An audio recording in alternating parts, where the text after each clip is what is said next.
afternoon. My name is Timothy Mottet, and I'm the president of Colorado State University, Pueblo. We're located in the southern part of Colorado, and I lead a university alongside my husband, Mr. Rick Gonzalez. I prefer referring to myself as a university president who happens to be gay. And although I can say that with ease and comfort today, it took me some time to accept myself and to share my authentic self with others, especially in professional settings like this. And I'm doing this in a huge way today with all of you. Thank you.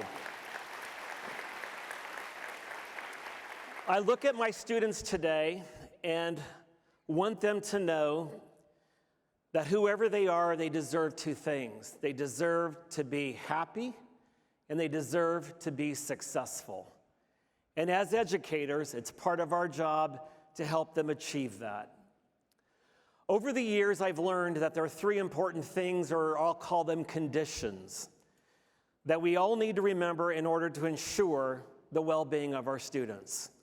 There are also things that I wish I had learned earlier on my journey. The first is we need to approach others in our relationships with something that you've heard a lot about today, and that is empathy.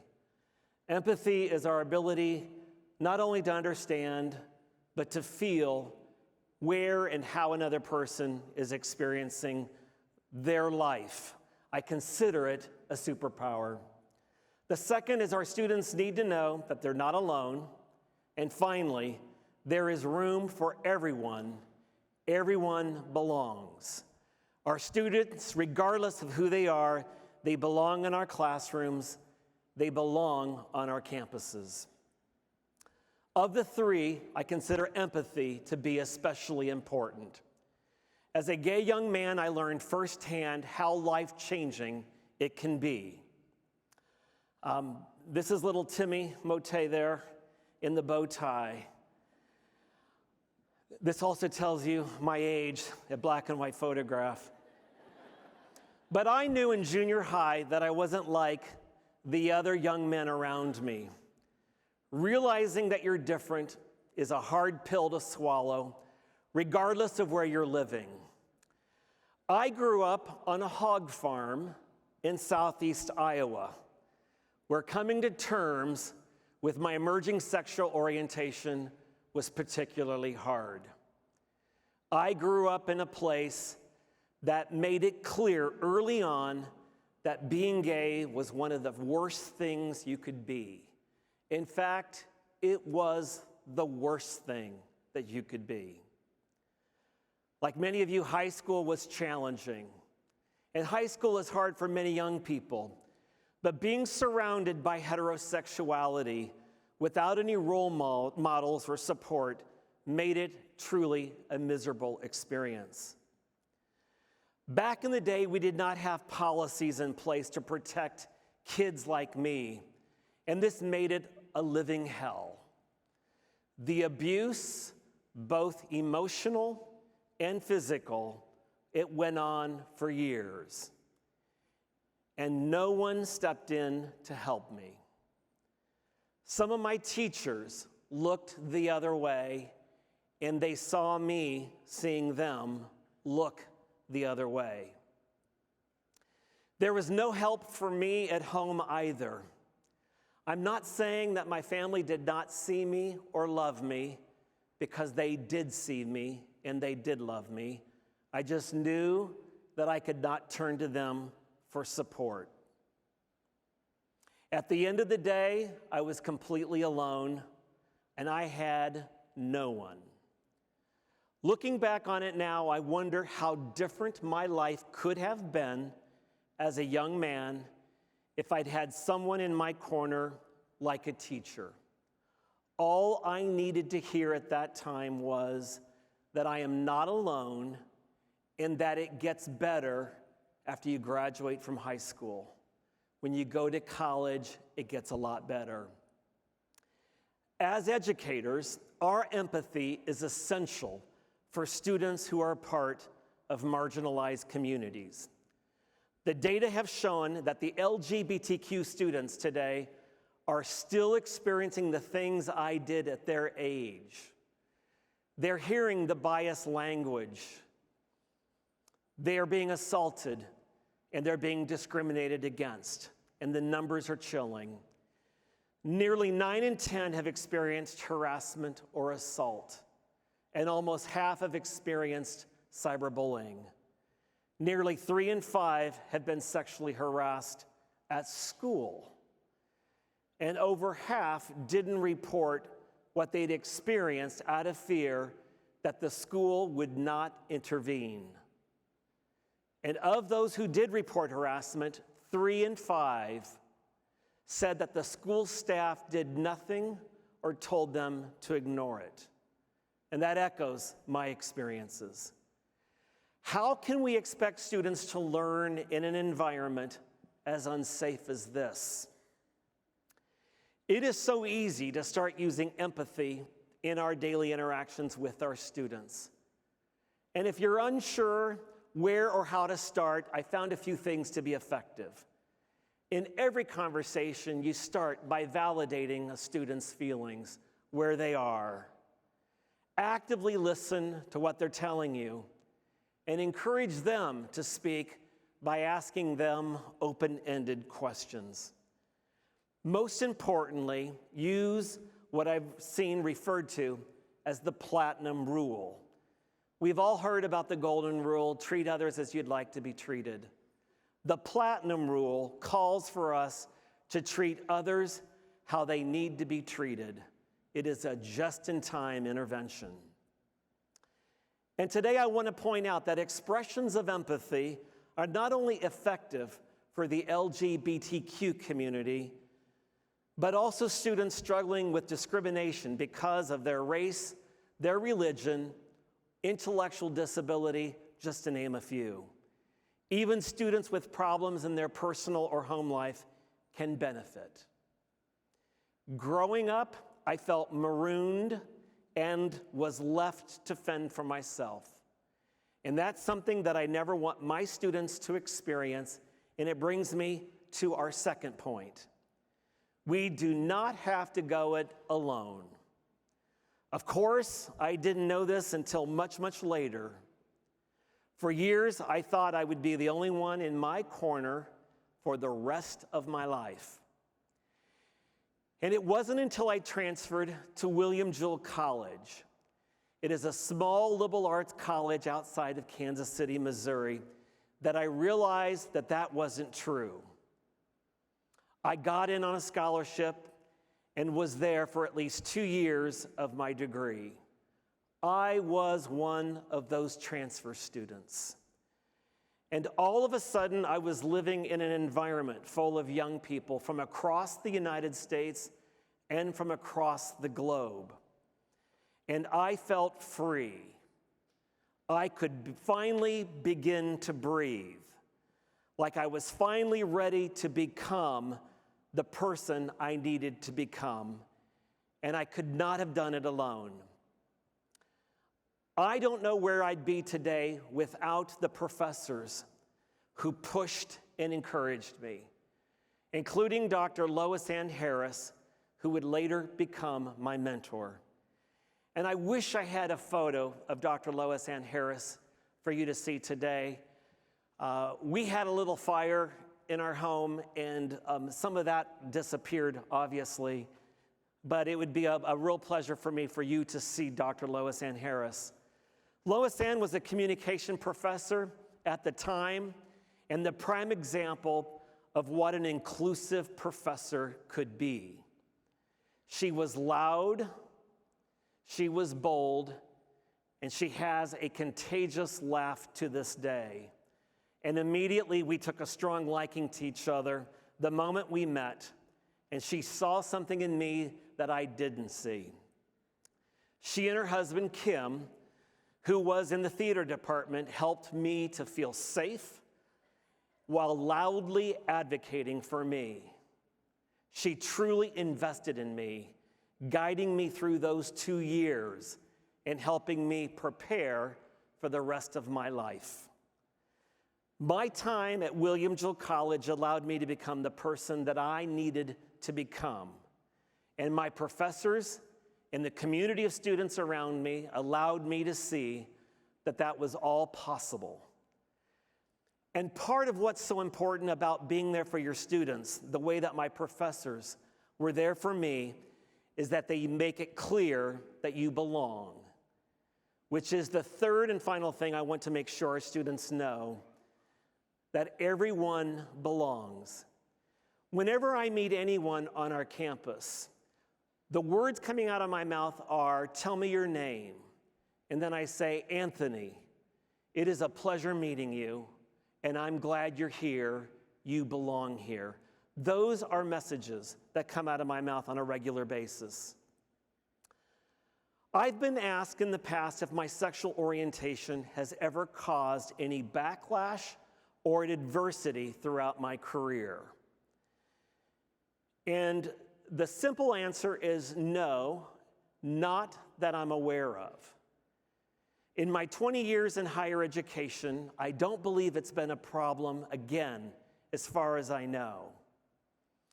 I decided to be more open about my sexual orientation when I saw the void being created by my peers who were not coming out.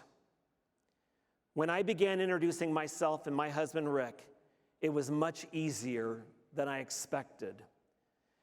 And when interviewing for new positions, I always get ahead of it by introducing my husband to the search committee early on so they know about me and that they know about us. I like to bring it up early on to give them the opportunity to say no. And they're not going to say no because I think that's probably illegal. But you can sense when they're interested or when they're not. So they're really telling you no. And if they say no, that's not okay, but that's okay with me because I don't want to be anywhere where I'm not wanted, included, and going to be valued. I'm just not going to do that. And nobody should have to be anywhere where they're not wanted. My husband here is on the far right, and this was, you obviously know when this picture was taken. This is why I've worked so hard, and Rick and I have worked so hard to make sure that Colorado State University Pueblo is a campus where everyone belongs. And I believe that you have to start from the top, and it does start with me. When we accepted the presidency at Colorado State University Pueblo, and I say the presidency because a presidency is the we. Rick wanted to play a role on the campus as a presidential spouse. And for 5 years, he's been incredibly visible on the campus, volunteering wherever there is a need. He even hosts dinners for donors, alumni, faculty, staff, and students in our home. And it's funny, people on our campus, they often know him before they know me, and I am completely okay with that. Totally okay with that. Together, he and I work hard to make CSU Pueblo a campus where inclusivity is at the core of everything that we do. And I like to remind people that if Rick and I, an openly gay couple, belong on our campus, then you belong on our campus. Something else, I try to be as apolitical as possible. It's how university presidents keep their job. I pick my battles carefully. But when over half of our students are underrepresented, I cannot afford to stay silent around issues that are important to my students. Most recently, I've become more vocal around issues like DACA that impact my students. I am also becoming more vocal with our policymakers, and I am learning how to partner more closely with policymakers on issues that are important to my students, like DACA. Choosing to remain silent on these issues, I think, would be an egregious lack of leadership on my part. And when these issues become a part of the campus narrative, I address them head on. It is important for me to re-articulate the values of our campus and to remind people of who we are, what we stand for as a campus community. You provide a voice for those who need one, just like I wish someone had done for me all those years ago. The world today is tumultuous, and it could be growing a bit more tumultuous, and higher ed is no exception. There is plenty of fear and anxiety swirling around. And as an educator, it's easy to feel that all of you have lost your agency, your ability to control a situation. But in reality, you haven't. You have your agency. Creating a sense of inclusion on our campus and in education, it is on us. When it comes to helping our students, we've got to take stock in our personal agency. What is within your control, and you're creating a sense of belonging in an inclusive campus is within your control. It's within the daily conversations that you have with your students. As advisors, we have to work to remove barriers for our students, and we have to advocate for them. So we need to start digging in and asking the hard questions. What is your campus doing when it comes to equity and inclusion?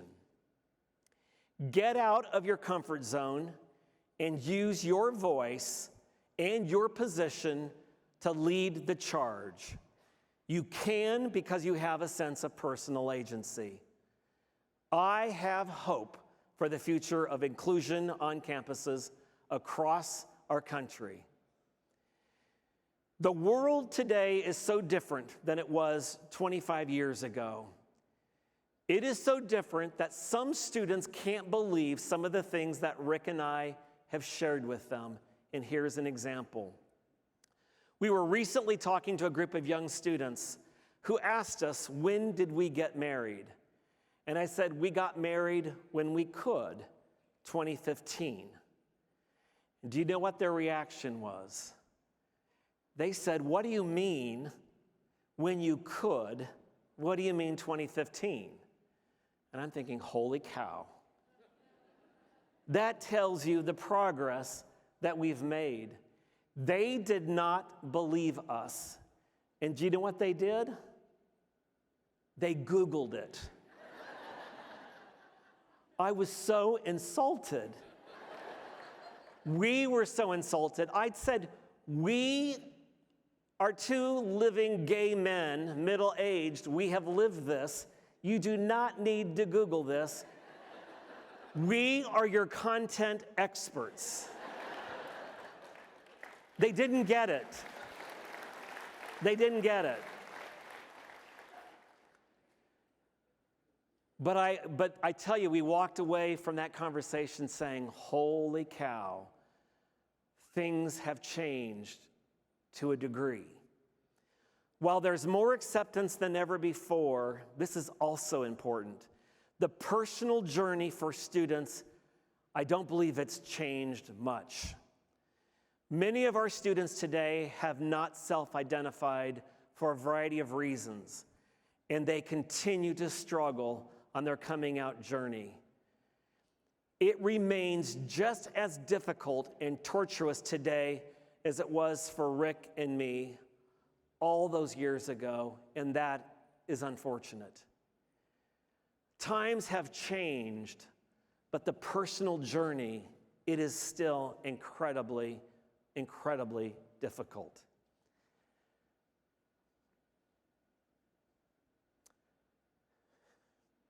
That's why it's so important to me that as educators, we recognize and we use empathy as our superpower.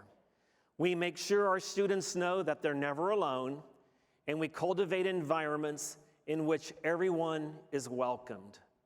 And when we do this, we're not just making higher education a better place, we're making the world a better place for the people who are moving through it, regardless of who they are. Thank you very much. Thank you.